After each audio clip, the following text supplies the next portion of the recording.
Yo, it's your boy AJ. I'm here with Rage. We're about to break down this. We'll preview this Nets Minnesota Timberwolves game. Make sure you guys hit that like button, subscribe. It's Nets Kingdom. Next Kingdom. To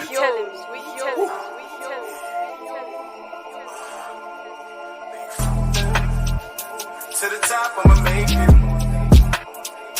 Niggas just can't take it. To the top, I'ma make it. To the top, I'ma make it. To the top, I'ma make it. To the top, I'ma make it. Niggas just can't take it. Yeah.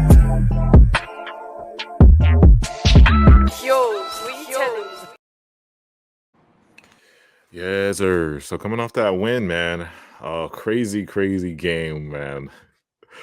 Let's before we get into the Timberwolves, what was your reaction to this game we played today?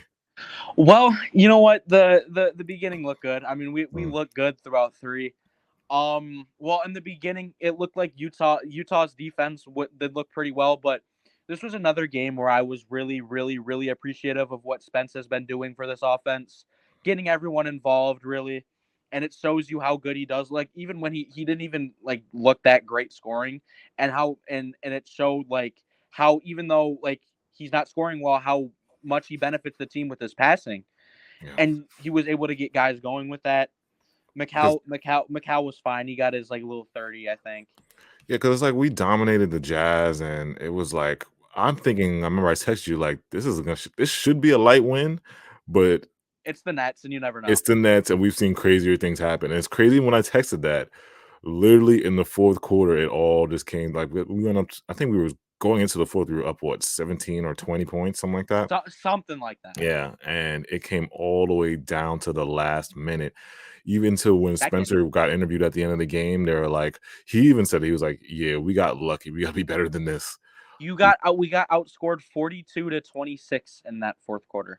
And bro, like you said, it things. I put out a tweet about Jacques Vaughn because it was part of him that was the reason why we went down. I mean, he did take out the starters for a long time in that fourth quarter, and they built the Jazz came back. By the time he put them back in, shout out to the coach, the head coach of the Jazz. He double teamed Spencer because he realized, like, even though Spencer only had 14 points at that time, he's like, he is the key for the Nets offense because Spencer was making some beautiful passes. The facilitating was amazing in for Spencer tonight. And he saw that and he was like, let me double Spence.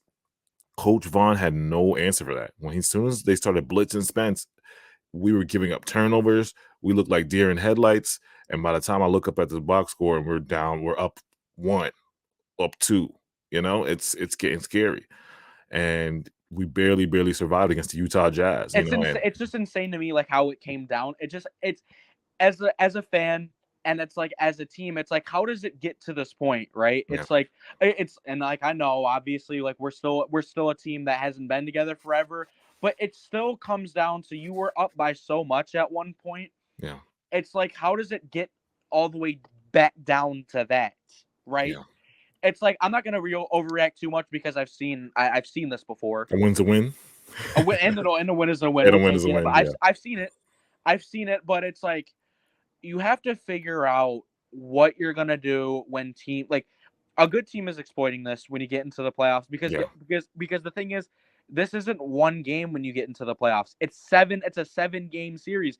And if they figure that out early and we don't have an answer, you're not gonna really have anything. Because it's like teams are gonna be like they're either gonna double Mikal Bridges or they're gonna double Spence now because they're like, oh wait, we double Spencer. That's the key to their we don't have another shot creator. We don't got another guy that can kind of do like you said. You texted me this. We don't got another guy, a backup facilitator. So when we take out Spence, you double him.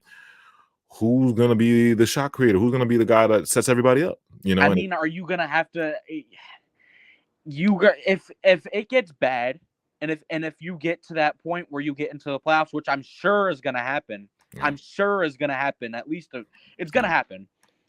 Maybe you got to play with some Cam Thomas minutes. Maybe you have to just for the sake of him being a talented scorer, and just try it. Right? I think if Cam isn't working, you insert Sumner, or you go with Sumner first, or whatever. And if you just need scoring, you bring in Seth Curry. But if you want him to facilitate, no, because he had 0 assists in 17 minutes. Yeah. But we'll talk about the Wolves. I mean, it was a good win. Like I said, we just we're worried about the playoffs. That's what we're fans and we're worried about the playoffs. So, and I'll give We already know what we're getting into, though. yeah. Like we know what this team's ceiling is. I'll give Jacques Vaughn credit, even though people are blaming him he is part of the reason why we lost that lead. I'll give him credit. At the end of the game, he did adjust, and when he did against the Cavs, he didn't do this game. He avoided those mistakes. He subbed in Day'Ron and Clax at the foul line for the rebounds. You know, he called a timeout and he put the best free throw shooters in. And he brought in Seth Curry. You brought just in can't Seth Curry, you can't expect him to do that. Yeah, to miss 2 free throws in a you row. didn't expect Seth Curry to miss that. So I'll give Jacques Vaughn the credit. He did at the end. He avoided his mistakes. He did at the Cavs game.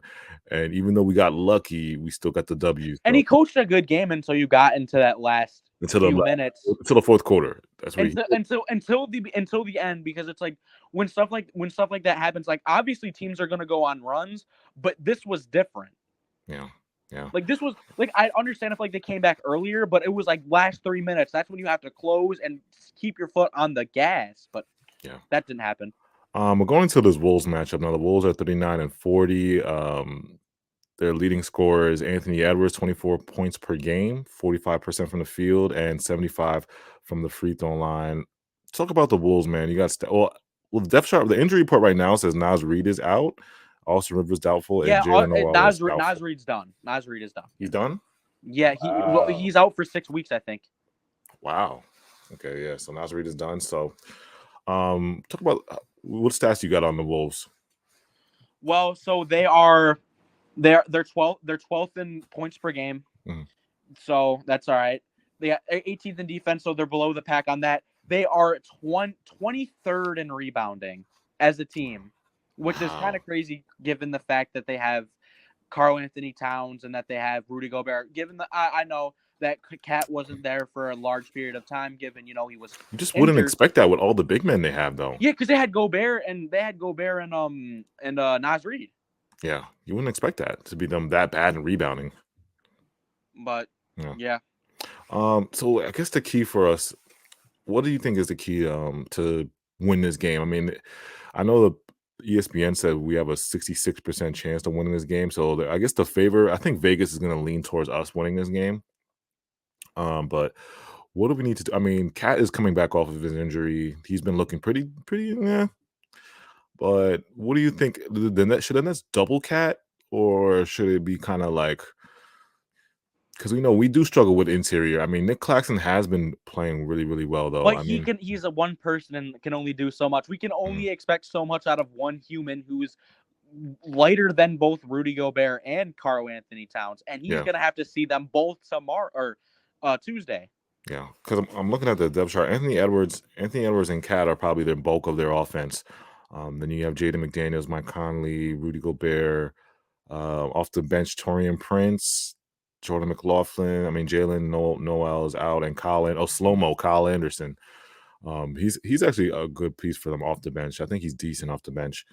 But I guess the bulk is Anthony Edwards and Karl Anthony Towns. So if they're that bad in rebounding, which is surprising, it's going to be a good battle, Nick and Cat. That's going to be interesting to watch, see who has the better game, because Cat is kind of on the perimeter too, because he can shoot, and that's perfect for Claxton, because Claxton lives on the perimeter.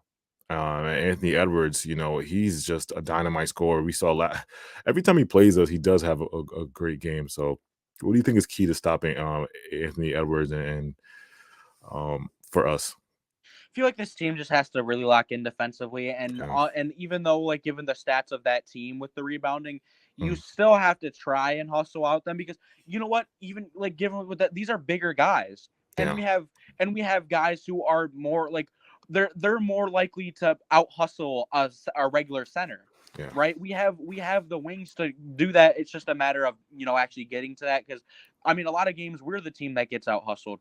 Yeah. But and in terms of that, obviously you have to figure out, but you have to be on point just with your rotations and not get dominated in the paint and get your rebounds. Yeah. Because I feel like another key is going to be them getting offensive rebounds, because it's I mean, we'll get out offensive rebounded by anyone. So you got to figure. Yeah, because again, Rudy Gobert and Cat, so it's like it's gonna be like I said. Those are both 7-foot guys that got long arms that can get boards, even though they're bad at rebounding. So you can't sleep on them. And I think we did a good job last game, like kind of gang rebounding and boxing out last game. So we got to keep doing that. Um, Pay attention to box outs. As far as offensively, I want to see what the same thing we did this game against Utah. Offensively, I think we should keep doing what we were doing. I mean, let Spencer facilitate. Let him be the facilitator and get Mikal and CJ, Dodo, all these guys going because it was beautiful. The offense was great. In against the Utah Jazz, it was looking good. So I think we could do the same thing against Minnesota, in my opinion. You know.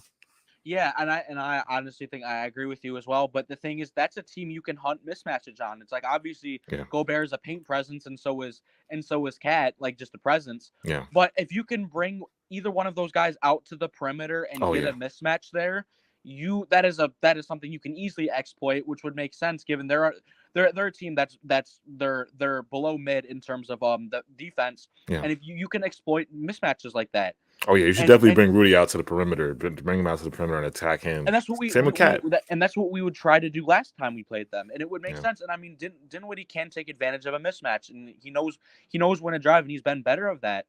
Yeah. And if you can get everyone going, that will work. And I think Mikal ate last time we played them. Yeah. So it's just a matter of getting everyone going. If Spence can keep up what he's doing, and we cannot, and we can figure out a way not to fold when Spencer starts getting doubled, you'll be good. Yeah.